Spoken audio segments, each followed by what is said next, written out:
The Germans came on the 22nd or the 23rd of June. And Where were you at the time? at home. At home, okay.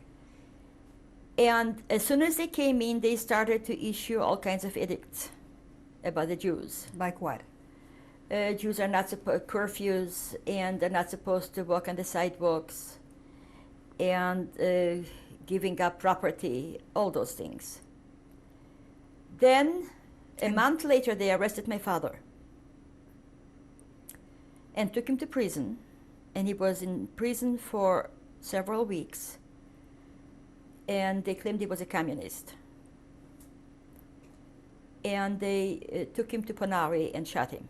My building was like a courtyard.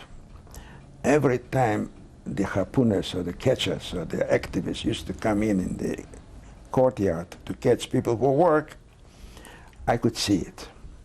Above me, my friend Isha Kulkin was sick of typhus. And on his door was written a big sign, typhus Gefahr, big sign, saying that he is sick of typhus. And every time I saw the harpooners, the people coming in to catch for work, I used with my father to run up to him and hide behind the door. It happened once, it happened twice. The third time, I came up to him.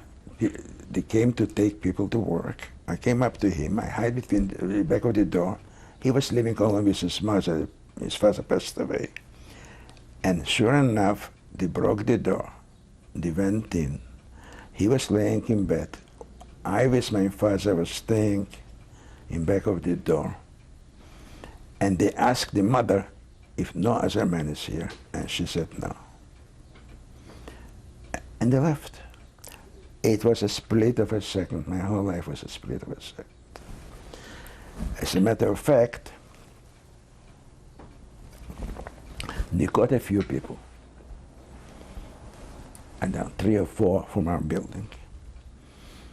And at night, I heard the shriek of the children and wives that their husbands didn't come back. And this particular group, they took to Ponary. So once I was lucky that I saved myself in a split of a second and back the door. And second, I was lucky that this particular group, instead of going to work, was going straight to Ponary. The hall where we were was a small closet, and they didn't think that under the closet are people. So they left us be. But the Germans would come into the apartment? To every apartment. And you heard them come in? Yes, of course. We heard them talking, we heard them saying what they said, everything. And then they got away, 5 o'clock. They had 3 days up to 5 o'clock. From 7 in the morning, people who had the Scheins, the paper, did go to the people, to the SS, and they said, you out, you stay. You out, you stay. The Schein was the paper? Schein the was work the paper? Yes, yes. And so you stayed 3 days, 18 of you in this hole? yeah. Did you have food or? No food. We didn't, because we ran. We didn't think about it. And I think there wasn't where to put the food. What I remember is we had a lady called Berta. She was a very tall lady. I've never seen her. So your feet would come to the other wall, and here it would be up.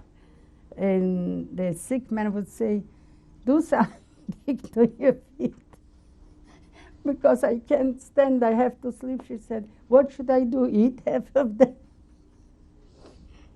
And then where I was lying, all the time I had on my right side water. This is a terrible feeling to have. When you hear that the water trip, you feel terrible. But when it goes on your head, so. And you couldn't move? No.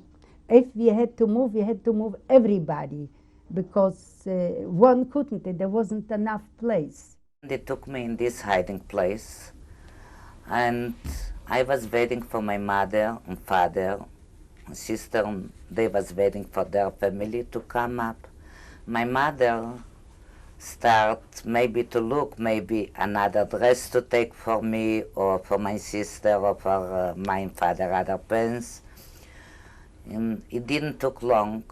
The Germans and the Lithuanian, they called more Germans and more Lithuanian. In the meantime, other people came from other hiding place again, but they didn't go out when they canceled the ghetto where they was hiding.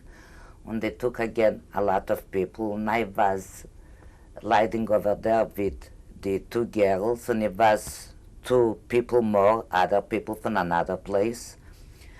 And I heard just one thing. I want just my child to be alive. Let Zelda be alive. Let her be, maybe she will be alive. I wanted to go down from this hiding place and to go together with my mother and father because I didn't know nothing. They were scared. If I will go down, then I will give out where I was, and they will take them too. They put on me a few pillows on my mouth.